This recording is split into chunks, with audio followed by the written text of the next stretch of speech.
Hear ye, here comes the judge. It is the Yogi Judge, Judge Dawson, and I am here for another session of this wonderful podcast where I get a chance to bring to you some of the information and inspiration that I get as being a judge in a courtroom. Yes, a real judge, real cases, and it's real life. Some of you have had negative interaction with the legal system. Some of you have had no interaction with the legal system. But either way, I think this podcast gives us a chance to grow together, make good decisions, and most importantly, even if it's not you, maybe pass this information on to someone who can use it. So I encourage you not only to subscribe to the podcast, but also let a friend know about it. And guess what? If you were not aware, I started an email called Dose of Positivity. And that email goes out at least twice a week where I'm just trying to inspire people with some positivity, giving them something to think about. You know, all this negativity in the world, we can often use just that little dose of positivity. So if you have not signed up for that email, definitely stop over at www.judgedawson.com. Press that subscribe button so that we can become a family of positivity. All right, ladies and gentlemen, I want to talk to you shortly today about something that I see happening in this world that causes so much destruction and so much negativity.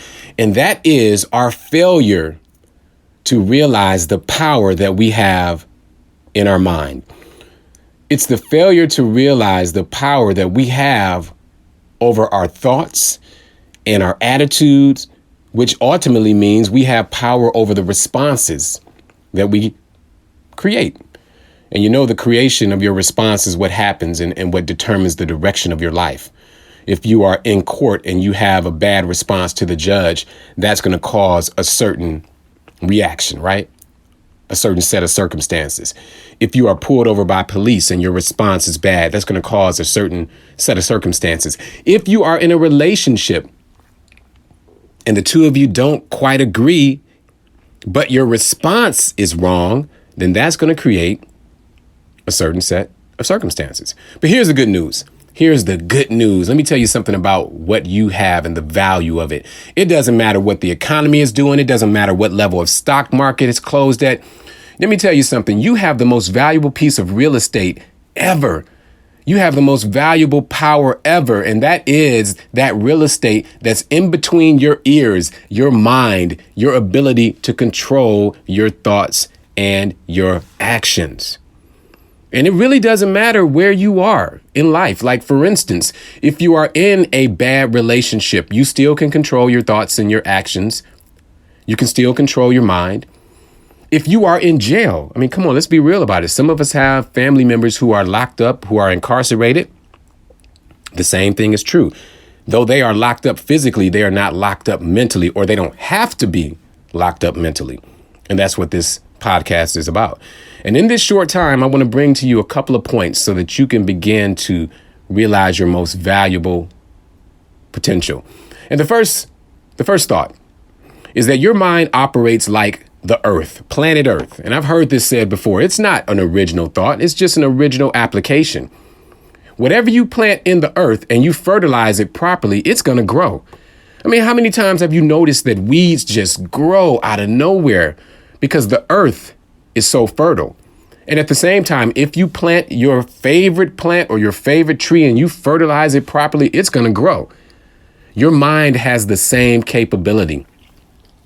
The thoughts that we plant, the thoughts that you allow to be planted in your mind, they are going to grow into something. And most times they're going to grow into a result of that thinking. So if you plant in your mind that you can't start a business, that you don't have the support, and that you don't have the backing financially, best believe you will never start that business. You may never even seek out the support or the financial backing because you've planted a seed in your mind that those things don't exist. But on the flip side, if you plant in your mind that you are going to be successful, that you are going to start that business, that you are going to open those doors and begin to receive customers, best believe you'll do it. Now, there are other steps to making sure that you are successful in that business. And of course, we know we have to apply those other steps. But at least the first step of opening, moving in that direction, you would have planted those seeds and you will do it. Let's say you're an entrepreneur. Let's say you're into real estate and you say, you know what? I'm going to get my broker's license. I'm going to get those license, and you plant that seed and you allow it to grow. You will do whatever it takes to get the license. But if you're a person that says, hey, you know what? I'm not able to sell real estate. I can't do that. You know, no one will buy property from me. Then you'll never even take the step to make it happen. So the key is to realize that what you plant in your head, it will grow. That's the important part. What you plant will grow. Well, let me tell you why it works that way. See, the mind is very interesting. I've done a lot of studying of the mind and the thought process. I've done it from a standpoint of a judge trying to figure out why people destroy their lives by the decisions that they make. And keep in mind, I'm nowhere near perfect, but at least I've tried to analyze my mistakes and the mistakes of others, put it to research, tests. So I've come up with theories that I think can help people move a little bit forward. But what happens is something comes into your purview, right? You observe something. There's an observation.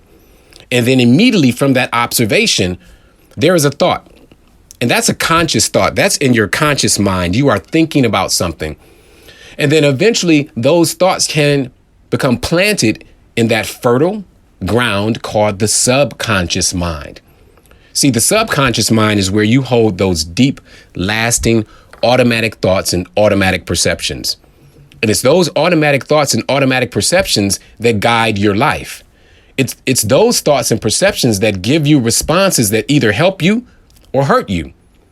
Now, you're wondering, how does that happen? Well, it's because those subconscious thoughts are the quick reactions that we have to things. So if you're wondering, how do I know if something is planted deep within my mind? And here is the test, ladies and gentlemen. This is what I'm going to leave you with, as I close. If someone is asking you a question or giving you an invitation or bringing something to your attention, and before they can even finish the sentence, you've already had a response, that's an example of your subconscious mind working, because it didn't cause any stress. It didn't take any thinking. You had that response right away. So, for instance, if someone says, hey, you know what? I want you to go to this location with me because I want you to meet somebody. And you're like, hey. I don't go there. I don't meet new people. I don't like that person. That's something that's in your subconscious mind because you didn't think about it. See, your conscious mind requires thought. So you're going to allow the facts to play out. So you can say, you know what? Does 1 + 1 actually equal 2? And then you're going to make an observation. From that observation, you're going to make a decision. But when it's in your subconscious mind, you're going to always say, nope. 1 + 1 is 12 all the time. I've been there before. Nah, I can do the math and I know what's going to happen. Not just 1 + 1, but all the way down the line. That's an example of how the subconscious mind can plant seeds that destroy your life. Now, let me move to the positive end, because it can be the positive. The subconscious mind can also be positive. It can help you in a positive way. How is that?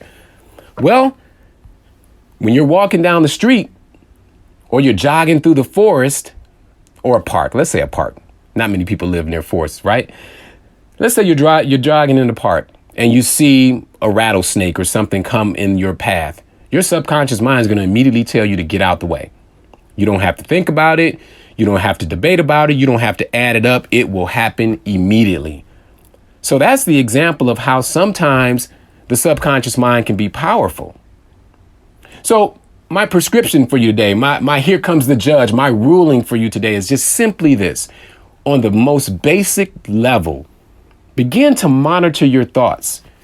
Begin to be aware of what's going on in your mind. Is it something positive that can help you?